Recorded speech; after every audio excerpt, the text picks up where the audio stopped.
ये किसी का बोलने पर संसद के भीतर आपत्ति जताने का अधिकार हमारा है। संसदीय व्यवस्था ऐसे ही चलते हैं।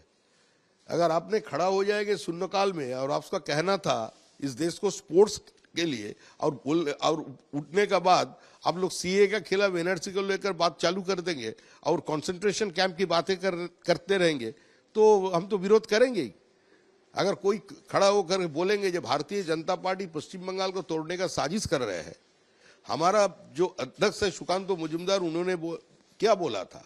उन्होंने बोला था कि चारों तरफ जो इतना डेवलपमेंट हो रहा है, इसी डेवलपमेंट का साथ अगर कई जेलों को, नॉर्थ बंगाल का कई जेलों को जोड़ दिया जाए, उस डेवलपमेंट वर्क का ऐसा कोई पैकेज बनाया जाए तो उस जगह का लाभ होगा। जनता उस डेवलपमेंट का कुछ तो स्पर्श मिलेगा जनता को।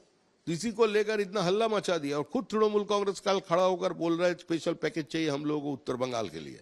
ममता जी अगर बोले ना कितना उनका बजटरी एलोकेशन है उत्तर बंगाल के लिए, अभी तक जितना बजट में उन्होंने रुपया दिया था एक साल में एक बारी 41% खर्चा हुआ, बाद में 21, 20, 22 ऐसे ही होता है। कांग्रेस का राजनीति है, जो ही कांग्रेस तोड़ा बाद में कांग्रेस का साथ उसका वो कांग्रेस का नजदीक में चले आते हैं। अभी धीरे धीरे प्यार को बढ़ाना है, ये तो कांग्रेस का स्थिति है, उससे वो लोग बोल सकते हैं। ये एकदम कांग्रेस का सृष्टिकाल से आप देख लीजिए, कभी पश्चिम बंगाल में जो कांग्रेस का नेता था को भी कांग्रेस उसका साथ नहीं दिया। इतिहास तो ही बोलता है, चाहे वो देशबंधु चित्तरंजन बोस हो, उसका बाद सुभाष चंद्र बोस हो, सभी का साथ एक ही हालत। ममता जी इसी का कारण कांग्रेस छोड़ा था। ममता जी कांग्रेस छोड़ी, तृणमूल बनाया, बीजेपी का हाथ पकड़ाया। अभी अधीर रंजन चौधरी, उसकी हालत देख लीजिए।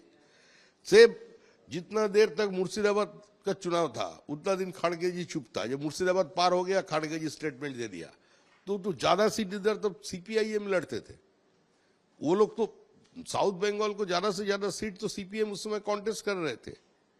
उसका बेटर हब, उसका स्वीट हार्ट सीपीआईएम क्या किया उसका साथ भी तो धोखा किया। तो कांग्रेस का काम ही यही है कि कोई बड़ा रकम नहीं है बिरला जी के पास, ना तो ममता जी के लिए ना बिरला जी के लिए। 5,000 करोड़ रुपया कोई ज्यादा बड़ा रकम नहीं है, वो बहुत ज्यादा हो सकते थे। पश्चिम बंगाल का पूरा इंफ्रास्ट्रक्चर जब तक उसमें सुधार नहीं आएगा, और सबसे बड़ी बात यह है पश्चिम बंगाल सरकार का जो अप्रोच टू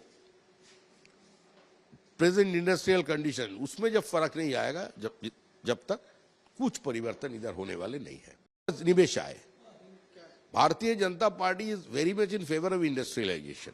अगर बड़ा उद्योग यहाँ नहीं आए तो यहाँ का जॉब अपॉर्चुनिटी क्रिएशन बोलिए और यहाँ का जो सोशल इकोनॉमिक इंफ्रास्ट्रक्चर है उसमें कोई परिवर्तन नहीं आएगा। तो हम लोग तो किसी भी शिल्पायन के पक्ष में है, हम लोग का स्टैंड यही है।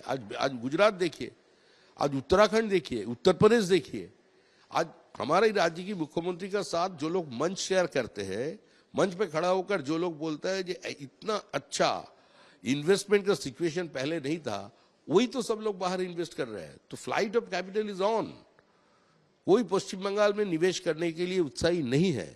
तो आज कुमार मंगलम बिरला जी आए, ममता जी से बातचीत हुआ, 5,000 करोड़ के निवेश होगा तो हो। तो देखा ना सौरभ गांगुली वाला केस, अरे जो सौरभ गांगुली स्टेप आउट करके गेंद को वो बाउंड्री लाइन का बाहर फेंकते थे, उसी सौरभ गांगुली वो बाउंड्री लाइन से बॉल वहां से उठाकर वो फेंक रहे क्रीज का भीतर रहे। वो कलकत्ता का निवासी है और उसको घोषणा करने के लिए स्पेन में जाना पड़ा।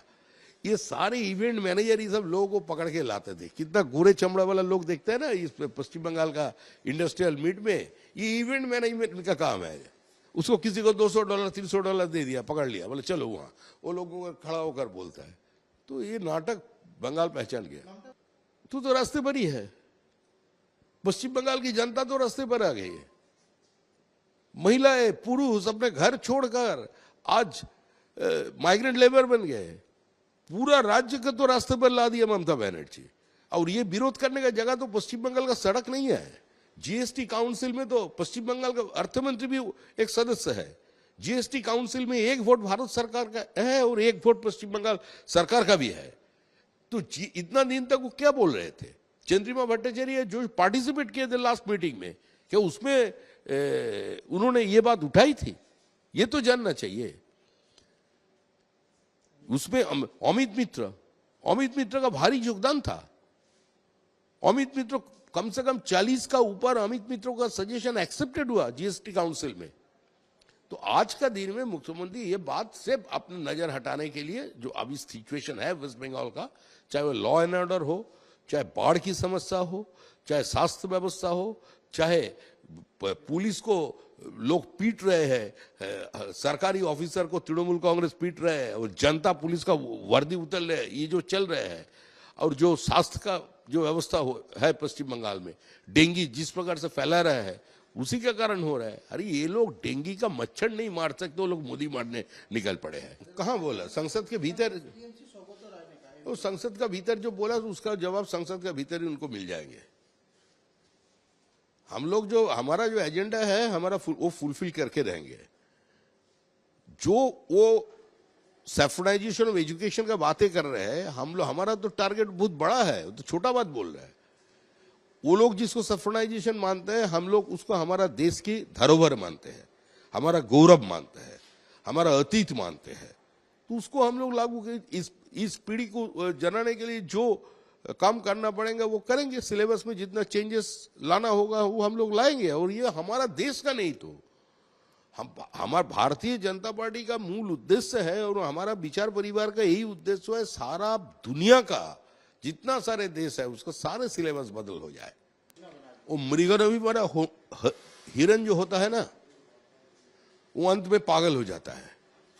वो अपने ही गन से वो पागल हो जाता है, ऐसे घूमते रहता है, अपने ही गन से अपने आप खुश हो जाता है। तो उसी का ऊपर वो टिप्पणी कर रहे हैं। राहुल गांधी क्या बोलते हैं क्या नहीं बोलते हैं, इसके ऊपर जनता का कोई उत्साह नहीं है।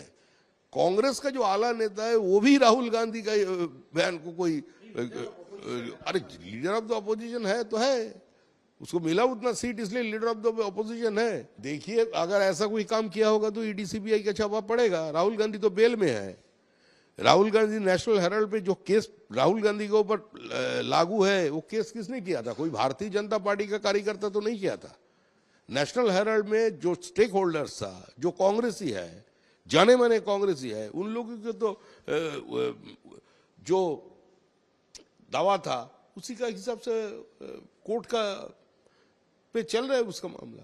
तो उसका बारे में बोले, एक्चुअल में ये जो इंडी जोट हुआ था इसका सीमेंटिंग फैक्टर क्या है? कोई कॉमन मिनिमम प्रोग्राम नहीं, देश को आगे ले जाने का कोई प्रोग्राम नहीं। उसका एक ही प्रोग्राम है जो सीमेंटिंग फैक्टर है उस ऑर्गेनाइजेशन का, एक ही है, जो किसी भी हालत से ईडी सीबीआई का जांच बंद कर दो। इसी के उद्देश्य पर ये जोट बना था, यही सीमेंटिंग फैक्टर लेकर वो आगे चले, वही बात बोल रहा है, नया कुछ नहीं है। देखिए अधीर रंजन चौधरी पश्चिम बंगाल में खड़ा होकर तृणमूल कांग्रेस का विरोध कर रहे हैं और बहुत विपरीत स्थिति में वो चुनकर भी आए थे, आज से नहीं बाम जमाना से। उन्होंने सब खुद नहीं चुना गया, उन्होंने प्रणब मुखर्जी को भी यहाँ से लोकसभा में भेजने का काम किया। उसका बाद उपचुनाव में प्रणब मुखर्जी का जो बेटा उबीज मुखर्जी, उसको भी उन्होंने लोकसभा भेज दिया था। लेकिन अधीर चौधरी को यह समझना चाहिए कि कांग्रेस में रहकर तृणमूल कांग्रेस को विरोध नहीं कर सकते। ये तो खड़गे जी बोल दिया, जितना उसको अपमानित करना था कर दिया। अभी अधीर चौधरी को क्या करना है क्या नहीं करना है वो समझिए। उसको नया पार्टी बनाना है, नया पश्चिम बंगाल में उसको कांग्रेस में ही रहना है या तृणमूल को शामिल कर लेना है, नहीं तृणमूल का पास जाकर आत्मसमर्पण करना है, तो अधीर चौधरी का विषय है। देखिए बीजेपी तो एक बात खुलाम बोल दिया है, हम लोग कोई न्योता लेकर बैठा हुए नहीं है। ऐसा नहीं है कि हम लोग सब बाहर से लोग पकड़ के तब बीजेपी को यहाँ से अपने शक्ति वृद्धि कर रहे हैं, ऐसा कुछ नहीं है। हमारा कहना है पश्चिम बंगाल की जनता ने एक बाइनरी सेट कर दिया है जो तृणमूल को हरा सकते एकमात्र बीजेपी। तो this kind of polarization happen in West Bengal right now, you have to accept it. Adhir Chowdhury को भी मालूम है तो क्या करना है क्या नहीं करना है, किसका पास खड़ा रहना है और किसको दूर से देखना है, ये उसको समझने के लिए बात है। नहीं स्वागत करना, ये स्वागत नहीं करने का कोई सवाल ही नहीं है। अधीर चौधरी एक बहुत बड़ा नेता है, अधीर चौधरी बड़ा पर्सनालिटी है, उसका तजुर्बा बहुत बड़ा है तो वो समझते हैं सिचुएशन को। अदित चौधरी को न्योता देने का बात, उसको स्वागत करने का बात सवाल ही पैदा नहीं होता। अरे अदित चौधरी तो अभी कांग्रेस में है, अभी अदित चौधरी क्या करेंगे? क्या नया पार्टी बनाएंगे? तृणमूल का पास चले जाएंगे, तृणमूल से समझौता कर लेंगे, जो बात तृणमूल का खिलाफ बोले थे वो विड्रॉ कर लेंगे, तृणमूल का मंच पर उठकर वो क्या उत्तरीय ले लेंगे, ये तो उसका